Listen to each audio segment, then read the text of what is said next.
What's up guys, Chigs here from Chigs Tech Reviews. So today we are checking out a brand new handheld game console, and in case you're wondering how you pronounce that, well actually I've been told this is called the new Abxylute handheld console. Now this console is predominantly designed for cloud streaming, but you will also be able to run full Google apps and services, including Android games and emulators for some offline gaming action. And it's actually launch day, so special launch price for this product is $189 for the 32 gig model or $199 for the 64 gig model. Now first of all, inside the box you will find a rather nice zip up hard case. And when you open it up, you've got your Type-C to USB-A charger and a nice compartment to store your game console. Now the console itself is made completely from polycarbonate. It's finished in black and it feels very ergonomic in the hands thanks to these rather comfortable hand grips and the raised curve under the trigger buttons, allowing you to rest your fingers comfortably when you're holding the unit in your hands. So this handheld has been designed for long gaming sessions, so really like how comfortable this feels in the hands. Also, this is quite a portable console. It's 25 centimeters in width, 11.5 centimeters in height, and it's only 3 centimeters at its thickest point and weighs only 380 grams. And just to give you an idea of the size of this unit, I'm going to bring in the Steam Deck to give you a quick side-by-side comparison. So you can see it's a lot smaller than the Steam Deck, but also a lot thinner and lighter. Just trying to give you an idea of the size when compared to one of the most popular handhelds you can get right now. Now for the controls, we do have two Hall effect joysticks which do feel really nice. We have a D-pad, X, Y, BA buttons which do light up blue in the dark. Now we have 4 more small buttons in each corner with various functions like home, menu, back, etc. You can also see your dual speaker grills on the front, so up firing sound. Now up on top you have your trigger buttons L1, L2, R1, R2, and the rear triggers are Hall effect triggers and they do feel really nice too. Now on the top of the console you will find power button and volume control.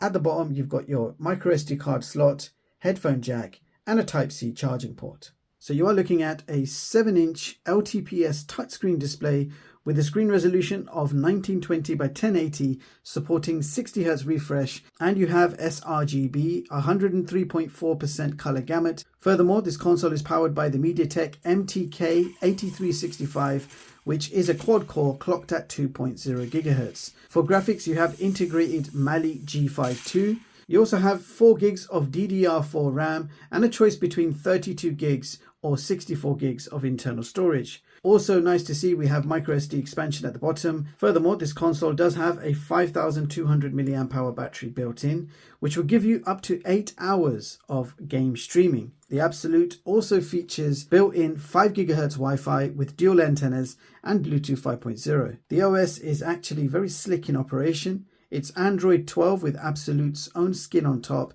and it's very well presented and very easy to use. You also have the option to switch to full Android desktop mode.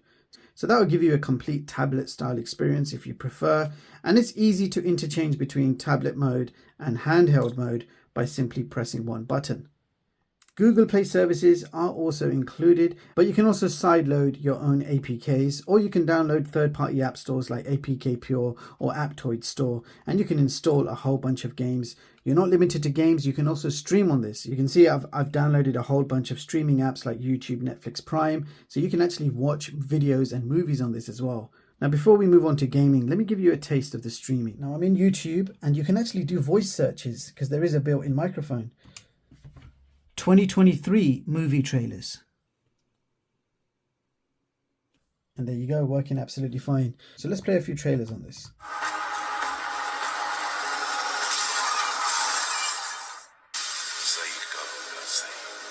This is our home. We have to fight for it.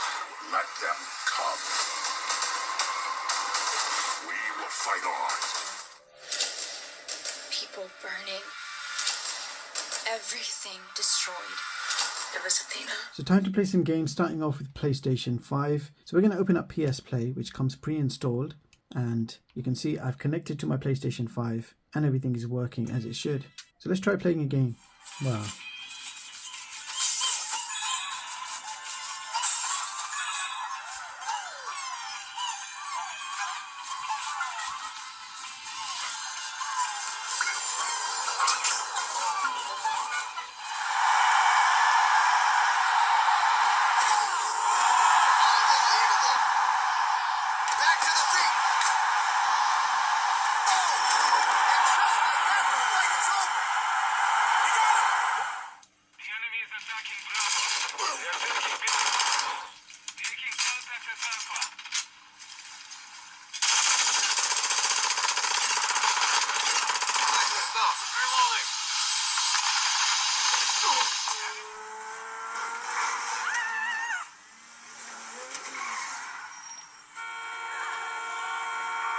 What is this bullshit?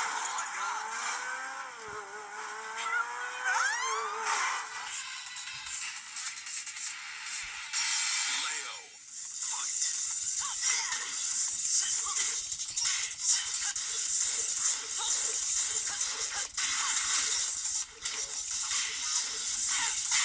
It's his ability with the ball at his feet that makes him such a good player. He can go past defenders with ease, he can play in tight areas, and he has that bit of trickery as well. Oh, Stuart, they might be onto something here.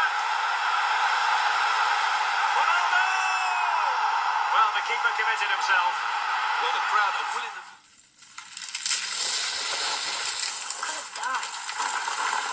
Never leave me alone again. All right? All right.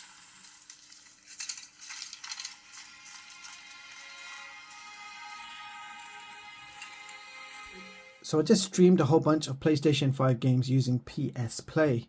Now just like that, you can stream games from Steam Link, Xbox Game Cloud, GeForce, or even Amazon's new Amazon Luna. So lots of game streaming options, and I have to say the experience has been really good. Okay, so time to test out a quick Android game, and we're playing Real Racing 3.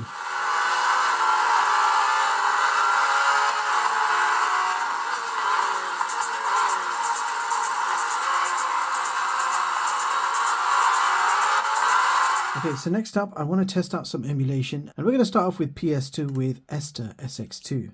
So the first game we're trying to play is SmackDown vs Raw 2011. You can see the game is basically unplayable, it's slow motion, so it doesn't look like this system is going to support PS2 emulation.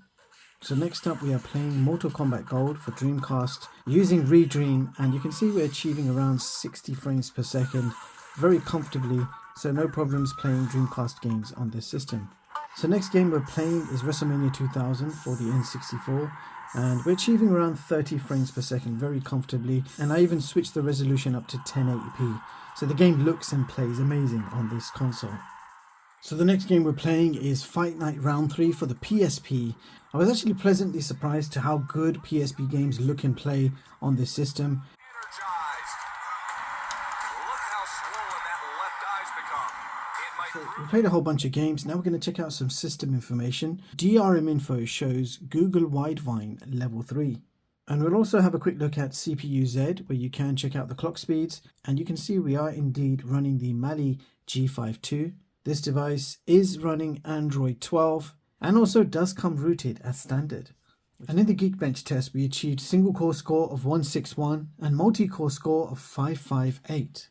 And in the Antutu benchmark test, we achieved 112K. And here you can see some of the results. So there you have it, guys. That was my quick look at the Abxylute handheld game console. Now, throughout my time testing this prototype, I must admit, I really like the design and ergonomics of this handheld. I really like how light and portable it is and how it feels in the hands. It's premium and comfortable for long gaming sessions. Also, this Abxylute gaming handheld is quite reminiscent to the Logitech G Cloud. Not so much the design, but I'm talking about the actual software, and the concept is similar. A premium cloud streaming handheld console, but you just can't ignore the fact that the Abxylute is much cheaper in price than the Logitech, and it gives you the same features and performance. And last time I checked, the Logitech G Cloud was around $300, which is way too much for a cloud streaming handheld. If you're going to spend $300, you may as well just pick up a Steam Deck. Now, that being said, the Abxylute handheld is a lot more affordable, starting at only $189 US. Now, this console will appeal to those who want to play AAA games but don't want to invest in expensive gaming PCs, including all the hardware, accessories and software just to play games, or even have the space or time to buy a full-featured game console. Now the Abxylute can connect to any gaming cloud service like Xbox Game Pass, GeForce Now, Amazon Luna, or even PS5 Remote Play, which I'm doing right now. So I was certainly achieving a pretty solid game streaming experience. Of course, you would need a decent internet connection to take advantage of smooth gameplay with the lowest latency, but I was playing with around 40 megabit internet connection and my PS5 games streamed very nicely with minimal lag and latency. So this was just a prototype for me to test. There are a few things that were not included in my unit, so I'm going to wait for the retail version to arrive and then I can do a possible follow-up to this video. Now that being said, feel free to leave a comment if there is something specific you would like me to test for you, along with your questions if you have any. That's all for this video. Please like and sub to support the channel. Thank you so much for watching and I'll catch you all in the next one. Peace.